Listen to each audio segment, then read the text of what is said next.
The ga particle is one of the most heavily misunderstood particles in Japanese. And it's a shame because the ga particle is straight up the most important particle you need to know. So that's what we'll be talking about in this video, which is part 1 of a 3-part series covering important concepts that the textbooks don't teach you. Stay tuned! What's up guys, welcome to Jozu Jules. My name is Jules, but you can call me Chafe. My goal on this channel is to share tips and tricks while studying Japanese myself to help you save time. So if that sounds like something up your alley, then subscribe and hit the bell icon so you don't miss any uploads. Originally, I planned for this video to be one video, but it turned out to be 2 hours long, so instead, Part 1 will be covering the true function of the ga particle, Part 2 will be covering the only 2 types of sentences in Japanese, and Part 3 will be covering the function of the quote-unquote copula. But first things first, credits to the late Dolly sensei and Dr. J. Rubin. What I'm about to share with you is simply a slightly improved model of Dolly sensei's model of Japanese, and this would not have existed without her. Please note one important thing. I am not a Japanese teacher. Please do not see me as a teacher. I am just someone who studies Japanese as a hobby, and I've only been doing that for about a year and a little bit more. Treat this more as a student-to-student presentation where I'm just sharing with you what I've learned, rather than a teacher trying to tell you what's correct and what's not. Let's get into the details of the functions of ga. Here are the things you have to understand about the ga particle.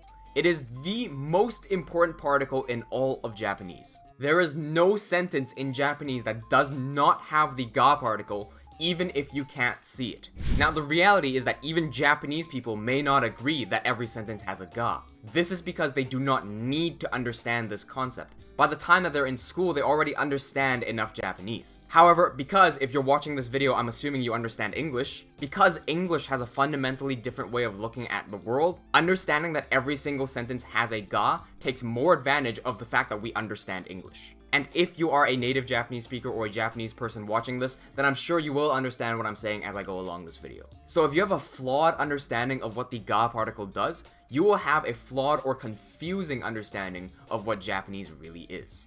Key point, the ga particle has one job and only one job. The job of the ga particle is to mark the subject in every sentence. The subject in Japanese is called shugo, and the quote-unquote subject is not a European concept trying to be brute forced into Japanese. Generally speaking, every single language in the world must have a subject, otherwise we would not be able to say anything about anything. In order to describe anything or say something about anything, you have to have the thing, and thus that thing becomes the subject. Okay, so now that we know what the ga does, let's take a look at 2 other particles that I'll be bringing up in this video. These also happen to be 2 particles that are extremely confused with ga that should not be confused. The wa particle on the left side marks the topic of the sentence. In Japanese, topic is wadai. That is the only job of wa. Wa does not mark the shugo, it only marks the wadai. Also note that wa is a non-logical particle, meaning its existence does not say anything about anything. The o particle marks the direct object of a verb. That in Japanese is called dosa no taisho, literally meaning the target of an action. In layman terms, what that means is it marks what the verb is being done to. That is not the only function of the o particle. However, the other functions do tie into its fundamental function, which is marking the direct object. However, they're not related to this video, so I'm not going to bring them up. Now, why do people confuse these 3 particles? Because if we take a look at these 3 sentences, we have クレープは食べたい、クレープが食べたい、クレープを食べたい. According to the textbooks, all of these mean I want to eat crepe. And if we truly believed what the textbooks say here, then Japanese would be complete and utter chaos, because all these 3 particles would not have a clear meaning and you could use all of them interchangeably. How would you ever know which particle to use? The answer is that the distinction is incredibly simple and it's just mistaught. Let's take a look at a basic sentence. 猫が好きだ. The textbooks will tell you this means I like cats, but it does not mean I like cats. NANI? If you say I like cats in English, that puts I as the subject of the sentence. That's number 1. Number 2 is that ski does not mean like, it means likable, which means that what the sentence actually means is the cat is likable, bracket, to me. The cat becomes the subject of the sentence because it is marked ga. If you translate it to I like cats, where is the watashi in this sentence? It's not there. The ga is marking neko, and therefore the subject of the sentence in our translation should be cat. By the way, a quick note on the bracket to me bit. If I said that in English, like if I looked at a cat and said, wow, this cat is so likable, you probably understand that to mean that it is likable to me. Second example sentence. 私は日本人だ. The textbooks will tell you that this means I am a Japanese person, which is close, but not quite, because wa only marks the topic, it does not mark the subject. In the sentence, I am a Japanese person, I becomes a subject. So looking at this sentence, where is the ga? And the answer is simple. When the ga is hidden in a Japanese sentence, we can reveal it by showing it in the form of the zero ga. And it looks like this. Therefore, what this sentence is actually saying is, 私はゼロが日本人だ. And to translate that more accurately into English, it would be, as for me, it is a Japanese person. Zero ga is it. In the same way that it is in English completely dependent on context, it by itself has no meaning. It has to take the context.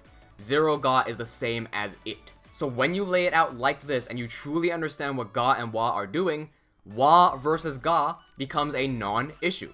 次、ボールを投げた. The textbooks will tell you this means I threw the ball, which is very, very, very close to being correct, because the ball is not the subject of the sentence. As you can see in ボールを投げた, the ga is hidden and therefore the subject is unknown. What do we do when the subject is unknown? We substitute in the zero ga. So the full sentence should be ゼロがボールを投げた. It threw the ball. Note how I specified that it can also be I. That's because in Japanese, when the zero ga's it is not really clear, it has a slight connotation to mean I. And you can safely assume that if it is not clear, it means I. The ball in this sentence is marked with o because it is the one receiving the action of the verb being throw, so the ball receives being thrown. The ball is not the subject doing the throw. The ball is not throwing anything. The ball is getting thrown. Therefore, we can see that ga versus o is also a non-issue. In case this example wasn't clear enough, I'll give you another example later on. Let's take a look at another one. 彼は辛いものが好きだ is not saying he likes spicy things. As you can see, there is both a wa and a ga in this sentence. However, from what you know so far, this should not be confusing, because 彼は simply marks the topic as 彼, while 辛いものが marks 辛いもの as the subject. Therefore, what this is really saying is, as for him, spicy things are likable. Now we get to the sentence that I'm sure some of you have encountered before. クレープが食べたい.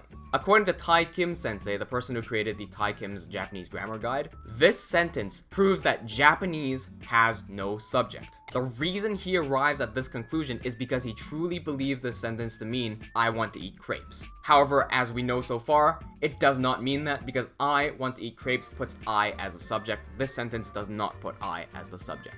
In order to get a closer translation to what this actually means, we have to understand what Thai means.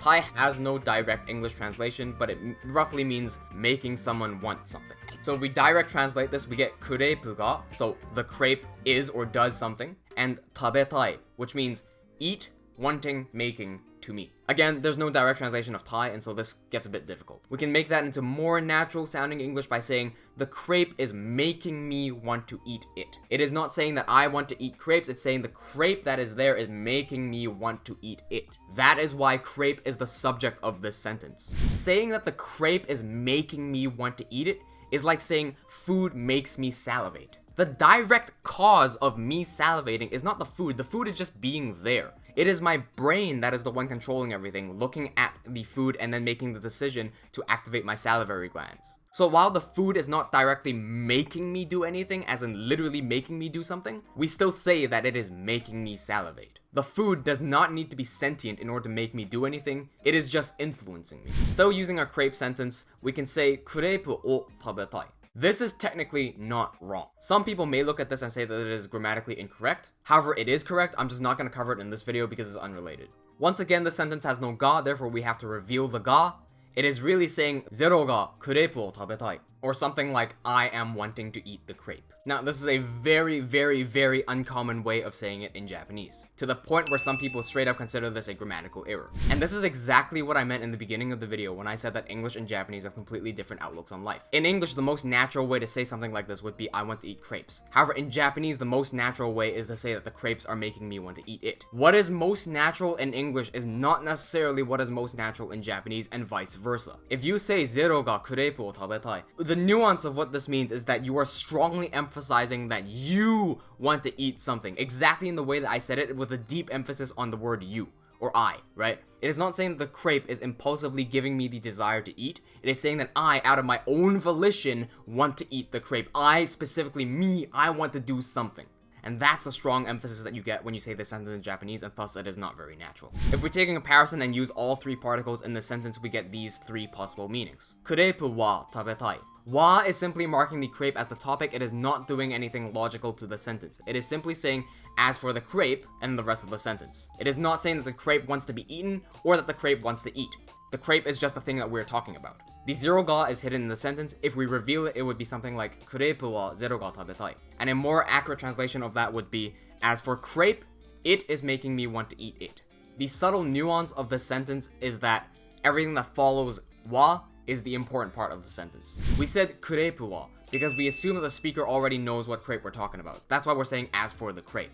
If we were not talking about a crepe and I suddenly said as for the crepe, the speaker would be a bit baffled because what crepe are we talking about? If I said crepe ga tabetai, the crepe is now marked as the subject, meaning the crepe is making me want to eat it as an impulse. The nuance here is that the ga emphasizes the crepe, so the crepe is the one doing or being something. When you say crepe o tabetai, the o marks the object of the verb taberu, meaning that the crepe will receive the verb eat. The zero ga is hidden, meaning the full sentence should be zero ga crepe o tabetai. It is wanting to eat crepe. The nuance here is that it is emphasizing the subject who wants to do the thing volitionally. It is also a very uncommon way of saying the sentence, and usually you see this as meaning crepes in general, not just one specific crepe. So you're more likely to see crepe o tabetai toki, as in the times where I want to eat crepe, as opposed to crepe ga tabetai toki, as in the times where crepe makes me want to eat it. And the final example that I want to bring up to understand the function of ga is mizu ga inu ni nomareta. And this is where I think Dolly sensei missed out on. This sentence says the water got drank by the dog. And this is not a normal sentence called a nodobun, but it is instead a ukemibun, or receptive sentence. You may be more familiar with this as being called a passive sentence. However, I and Dolly prefer the term receptive sentence. The distinction that I want to make here is that the subject and actor are two different things.